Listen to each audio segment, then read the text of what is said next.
اللہ تعالیٰ نے حضرت آدم علیہ السلام کے اولاد کو برکت دی، اس میں بہت سے مرد اور عورتیں ہو گئیں۔ آدم علیہ السلام کی اولاد خوب پھیلی اور پھولی۔ آدم علیہ السلام واپس آ کر اگر دیکھتے تو وہ اپنی اولاد کو ہی نہ پہچان سکتے۔ اگر ان سے کہا جاتا ہے آدم یہ آپ کی اولاد ہے تو تعجب کرتے اور کہتے سبحان اللہ، یہ سب میری اولاد ہے، یہ سب میری ذریت ہے۔ آدم علیہ السلام کی اولاد سے بہت سی بستیاں بھر گئیں، انہوں نے بہت سے مکان بنا لیے، وہ کھیتی باڑی کرتے اور زندگی گزارتے، اور لوگ اپنے باپ آدم علیہ السلام کے دین پر تھے، اللہ کی عبادت کرتے، اس کے ساتھ بالکل کسی کو شریک نہ ٹھہراتے، اور لوگ ایک امت تھے، ان کے والد آدم علیہ السلام تھے اور ان کا رب اللہ تھا۔ لیکن ابلیس اور اس کی اولاد بھلا اس سے کیسے راضی ہو سکتی تھی؟ کیا لوگ ہمیشہ اللہ ہی کی عبادت کرتے رہیں گے؟ کیا لوگ ہمیشہ ایک امت رہیں گے، اختلاف نہیں کریں گے؟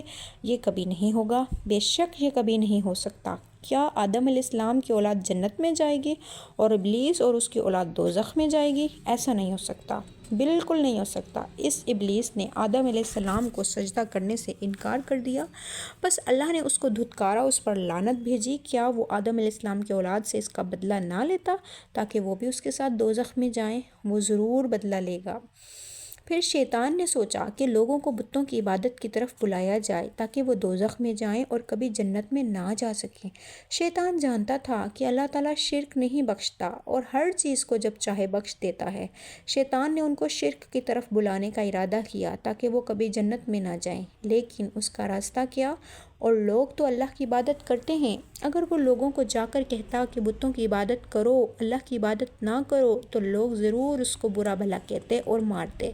لوگ کہتے ہیں کہ اللہ کی پناہ، کیا ہم اپنے رب کے ساتھ شریک کریں؟ کیا ہم بتوں کی عبادت کریں؟ بے شک تو شیطان ہے، بے شک تو ناپاک شیطان ہے۔ اب شیطان نے چال چلی، شیطان نے ایک دروازہ پایا جس سے وہ داخل ہو کر لوگوں کے پاس پہنچا۔ لوگ اللہ سے ڈرنے والے تھے، رات دن اس کی عبادت اور اس کا کثرت سے ذکر کرتے تھے، وہ اللہ سے پیار کرتے تھے، اللہ ان سے پیار کرتا تھا، ان کی دعائیں سنتا تھا، لوگ اس سے محبت کرتے تھے اور تعظیم کرتے تھے، اور شیطان اس بات کو خوب جانتا تھا کہ یہ سب لوگ چلے گئے اور اللہ کی رحمت کی طرف منتقل ہو گئے۔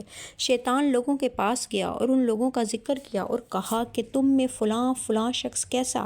انہوں نے کہا سبحان اللہ، وہ اللہ کے بندے ہیں، اللہ کے دوست ہیں، وہ اللہ کے ایسے لوگ ہیں جب دعائیں مانگتے ہیں تو ان کی دعائیں اللہ قبول کرتا ہے، وہ جو مانگتے ہیں اللہ ان کو عطا کرتا ہے۔ تو شیطان نے کہا تمہارا ان پر غم و حزن کیسا ہے؟ انہوں نے کہا وہ بہت زیادہ۔ اور تمہارا ان کے بارے میں شوق کیسا؟ انہوں نے کہا بہت بڑا۔ شیطان نے کہا تم ہر روز انہیں کیوں نہیں دیکھتے ہو؟ انہوں نے کہا اس کی سبیل کیا ہو سکتی ہے، اس کا رستہ کیا ہو سکتا ہے جب وہ فوت ہو گئے ہیں؟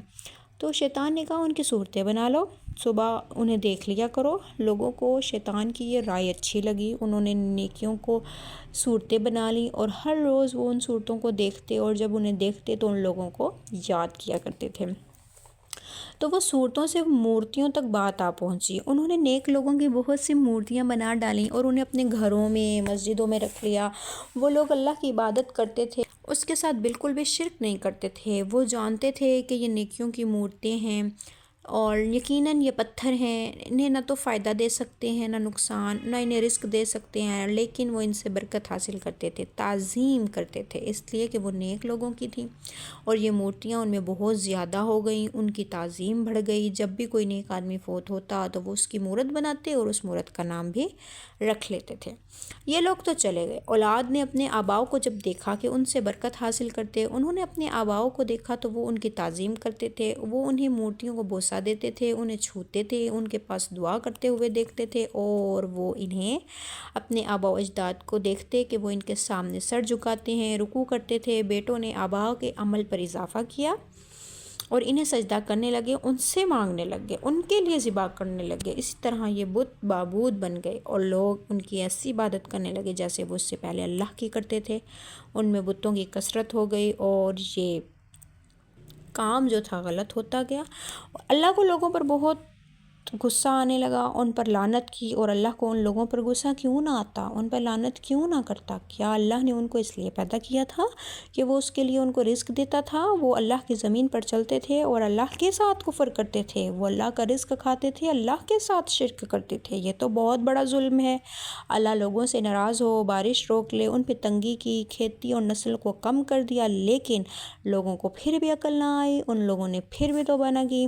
اللہ نے ان میں ایک آدمی کو رسول بنا کر بھیجنے کا ارادہ کیا جو ان سے کلام کرے، انہیں نصیحت کرے۔ بے شک اللہ ایک ایک سے کلام تو نہیں کر سکتا تھا، اللہ ہر کسی سے خطاب تو نہیں کر سکتا تھا، اس سے کہے کہ یوں کرو یوں کرو۔ بے شک بادشاہ جو ہے وہ ایک فرد سے بات نہیں کر سکتے۔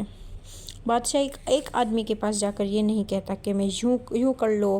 بادشاہ انسانوں جیسا انسان ہے، ہر ایک انہیں دیکھنے کی اور ان کے کلام کی سننے کی طاقت رکھتا ہے۔ اللہ کو دیکھنے کی کسی میں طاقت ہے؟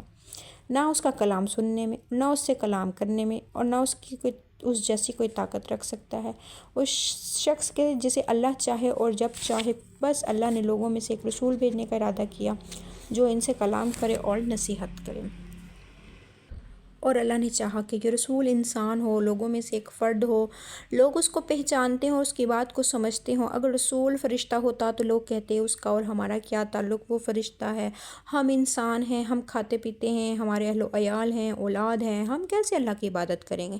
جب رسول انسان ہو، وہ کہتا ہے کہ میں کھانا بھی کھاتا ہوں، میں پیتا بھی ہوں، میرے اہل و عیال بھی ہیں، اولاد بھی ہے، اور اللہ کی عبادت کرتا ہوں، تم کیوں اللہ کی عبادت نہیں کرتے؟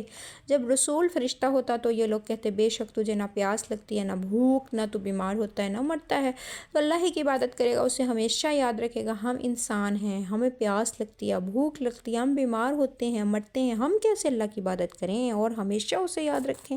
جب رسول خود انسان ہو تو کہے گا میں تمہارے جیسا ہوں، مجھے بھی پیاس لگتی ہے، بھوک بھی لگتی ہے، بیماری بھی آتی ہے، مرتا بھی ہوں، اللہ کی عبادت بھی کرتا ہوں، اسے یاد بھی کرتا ہوں، تم کیوں نہیں اللہ کی عبادت کرتے، کیوں اسے یاد نہیں کرتے؟ لوگوں کی بات کٹ جاتی تھی اور انہیں کوئی عذر نہیں ملتا تھا۔ کون سے رسول آئے ایسی قوم کی طرف، اس کے لیے ہم انشاءاللہ اگلی ویڈیو میں ملتے ہیں۔